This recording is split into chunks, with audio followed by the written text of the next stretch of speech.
Right then, it's the spring. It's a nice sunny morning here today, so we dragged the beast back down, and I just want to do a little bit of a walk round, talk about what we've done and then what we're going to be doing, because we found some pretty big issues, one being the frame. And as you'll have seen on an earlier video, I've bought another frame. Now that means everything's got to come off this bike, everything.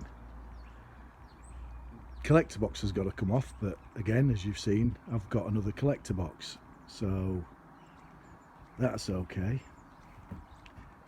We've got an engine, we've got a collector box, we've got a frame, and I'm going to do a bit of work on that frame, just get it all nice and shiny, clean the engine up before we put it in. Might as well get that done. But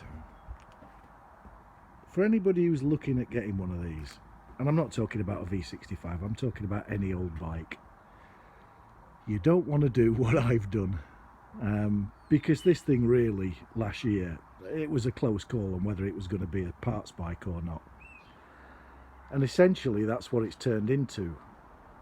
But the strange thing is, I've ended up buying a whole lot of parts for this, all off the frame that I've now got, so I'm going to be putting them back on.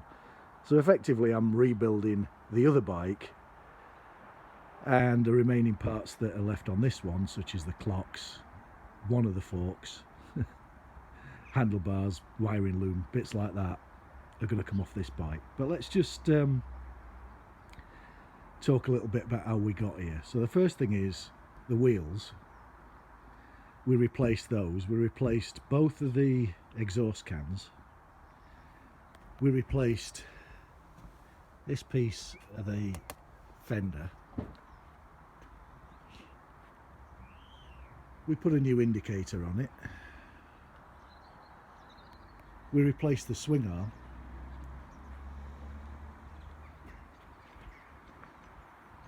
We've just replaced an awful lot of parts. But we did end up with a bike that we could ride, and I have ridden this, and it is an absolute pleasure to ride. But as you heard, that engine is knocking like a can of marbles. Hopefully the one I've got doesn't. I don't know, I've got DK Motorcycles' word for it, but we shall see. So what I'm going to do is I'm going to start stripping this down. Now hopefully this ain't going to take too long. I might try doing some time lapse, but I'm not exactly going to be rushing this. I'm just going to take it to pieces. So let's video some of that, and yeah, by the time we've finished, we'll have a new frame, new engine, new wheels, new exhaust completely, new back suspension, new rear fender. In fact, everything from the rear seat tank handlebars down is basically coming off the other bike, or going back on the other bike, depending on how you want to look at it. But what I'm going to have to do, because I'm essentially changing the frame, is this thing's got to be re-registered, which means I've got to test it. Now this is a tested bike, which means everything that's on it works, except the engine. So if I can get all this lot back together on the other frame, there's no reason it shouldn't go through the test again.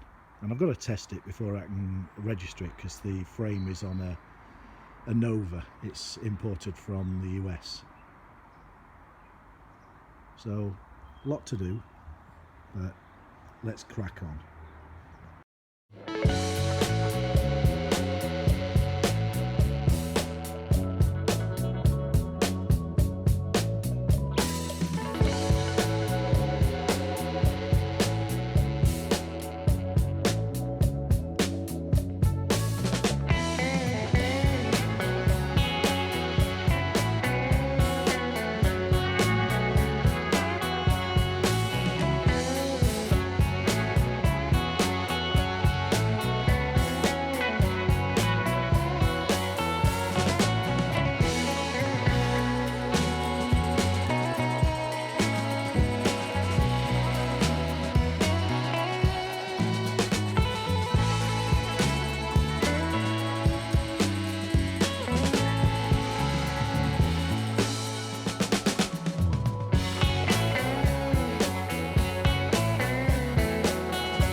So,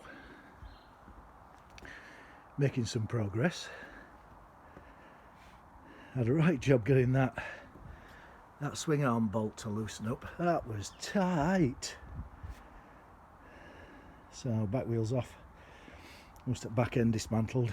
I just stopped because I was working on the brakes and realised all you could see was me nodding my head, but essentially I've loosened that up.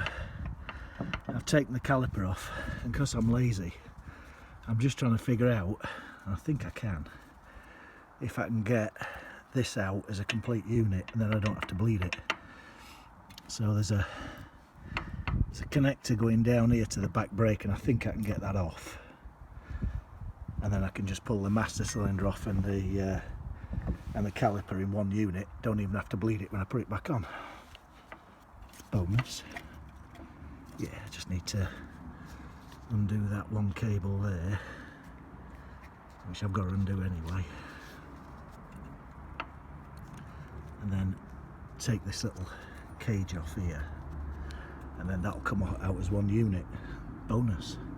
So what I'm thinking on this front end, I'll take the clocks off, take the handlebars off, but I'm not going to disconnect any of this lot. I'll disconnect the cables at the other end. But essentially I'm not really doing a lot to this front end, so what I'm thinking is I'm thinking it, I don't know if it's possible. I think the forks might be too long, but why can't I just undo that and that on both sides and slide the whole lot off? Well, obviously got to undo the neck bolt that's under there. Just leave the top of the triple tree where it is. In fact, I don't even have to loosen them. So just loosen them. Yeah, that might work. Loosen them, take the top nut off, and then just slide the whole lot out, because I'm replacing the neck bearings anyway, so I don't care if they go flying all over the place. And then I can take all this lot off as one unit, put the new bearings on, slide it into the new bike, put the top bearing in there, cap it off, put the triple tree top, whatever these things are called, stick that back on, tighten it up. I'll have to loosen everything off afterwards just to make sure we're not skewy with the forks, but I mean, if I'm keeping these tight, and I've got the new, this fork brace does fit, by the way, look. So yeah, 15 quid, bargain. So if I leave the fork brace on, leave the wheel on, leave these on, then there's not an awful lot of chance of the forks twisting when I undo and pull them out of here. It might not work, I might have to dismantle them. No big deal if I do, but I'm just trying to save a bit of time, because this is really just quick strip down, quick put back together. New frame, got to take the exhaust off anyway. I'm going to do that next, I think, because I'm starting to struggle back here.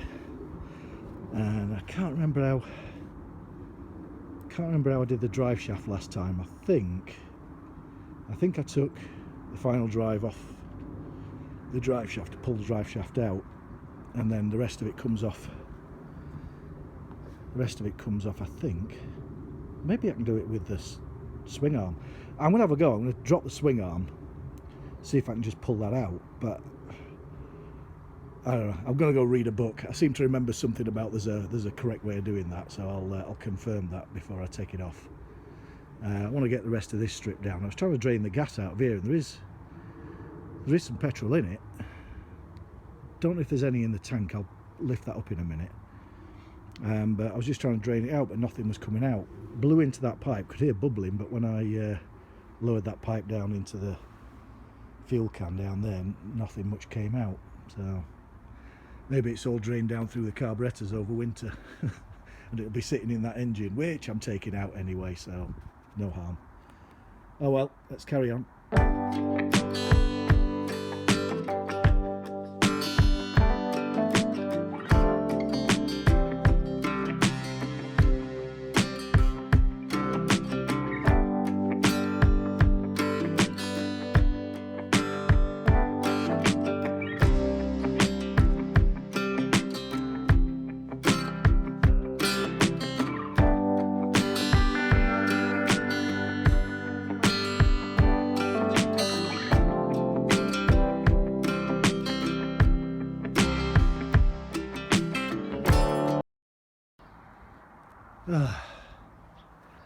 Right, so back end's all cleaned up, nothing left in there now. Look at the state of that flipping, where I used the gun gum last year.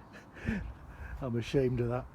I've just started to try and get these off, but they're fighting me.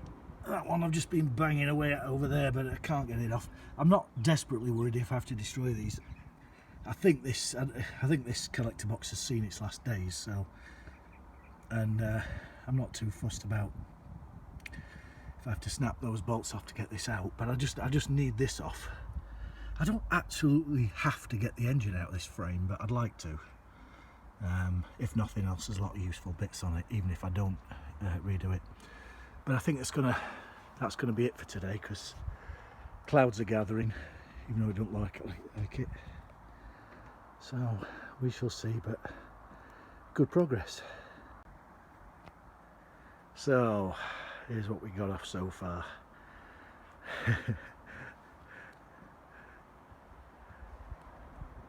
Oh, some bits down there as well.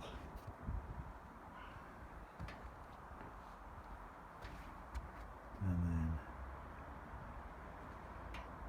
then all of that lot is off. And yeah, back end stripped down, almost complete. Just got to get that back brake master cylinder disconnected at front, but I wanted to get the swing arm out first, so I think I'll just leave that for now. Alright, so if you managed to watch this far, thanks very much, thanks for watching. And we'll have part 2 of this. We'll strip the front half down, although I'll say I'm going to try and keep as much of that together as I can. And then it's just a case of wrestling the engine out of that frame, getting the new frame out, wrestling the engine back into it, putting the front end on it and the 2 stands, standing it up, and then rebuilding where I've just taken off. Okay, thanks for now.